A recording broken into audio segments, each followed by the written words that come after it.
Ladies and gentlemen, Assalamu alaikum. It is an honor for me to welcome you to the President's House to be part of this special event to mark the Kashmir Solidarity Day. It has been 73 years and you've heard a number of speakers as well as a presentation on what has been happening in Kashmir. We gather here to commemorate the huge sacrifices which have been made by the Kashmiri people, but at the same time to let the world know, let the world not forget what has been happening there, what is happening there, and what were the promises made to the Kashmiri people.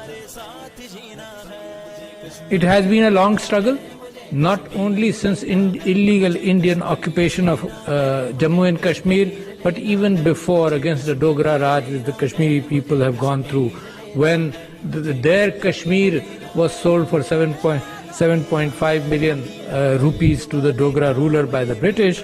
It's a sore spot which has been there for more than a century, and the people of Kashmir has borne the brunt of rule of brutalities against them, and that sadly continues today. And it's Pakistan's responsibility, along with that, to support, along with the struggle of the Kashmiri people, to support that and support them, and to make the world, remind the world that they should not forget what has been promised to them, and what my Prime Minister Mr. Imran Khan spoke in the General Assembly, that it was the United Nations which had promised plebiscite and fairness and justice to the people of Kashmir. So therefore, the responsibility comes to the international community. It is for Pakistan because there are Kashmiri brethren. Sometimes the world believes and thinks, which is not true, that it is a matter of real estate. No, it is a matter of hearts and souls. It is a matter of human bodies. It is a matter of human minds. It is a matter of the women and children. It is a matter of people living under atrocities and under aggression for such a long time.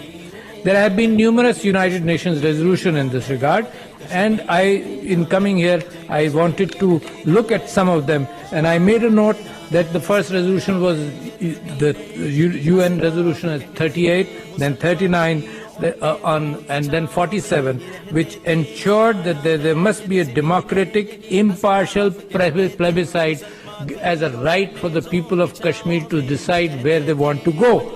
And it was reaffirmed in the resolution number 51, and then resolutions 80, 91, I go on, and 96. India accepts all resolutions and plebiscite, and so do all the nations of the United Nations. Then resolution 98, then 122, reaffirmed the resolutions previously passed, that the Kashmir, and then 123 and 126, that the International Committee of Nations reaffirmed their promise to the Kashmiri people. Had we not believed in the United Nations, ladies and gentlemen, Kashmir was liberated. Had the ceasefire not taken place, had Jawaharlal Nehru not run to the United Nations looking for a ceasefire, the Kashmiri people were liberating themselves. And Pakistan, believing in the United Nations, believing in the Committee of Nations, a number of you ambassadors represent that community, believing in the world, and the United Nations was in its infancy, and there was tremendous hope. So Pakistan agreed to the ceasefire, and therefore it has India since then has gradually moved away from its commitments to the international community, and to suppress the people of Kashmir, it has resorted to brutality. It has resorted to pellet guns. Some of the images you saw, something which is not used by any country in the world, and by India also only in Kashmir. I remember in the years 2013, 14 and 15, when I was a member of the National Assembly, I had challenged India that it will never, I had made a claim that it will never use that in any other region except in Kashmir, because it knows that the Kashmiris are not with them. Imagine the fact that after August the 5th in 2019, when it changed its own articles of 370 and 35A, wherein it promised the Kashmiri people at the time in 1947, 48 and 49, it promised the Kashmiri people that we will ensure the fact that your population is not going to be changed, your property ownerships will remain as you want it to be, and it in 2019 it changed that. What has happened since then?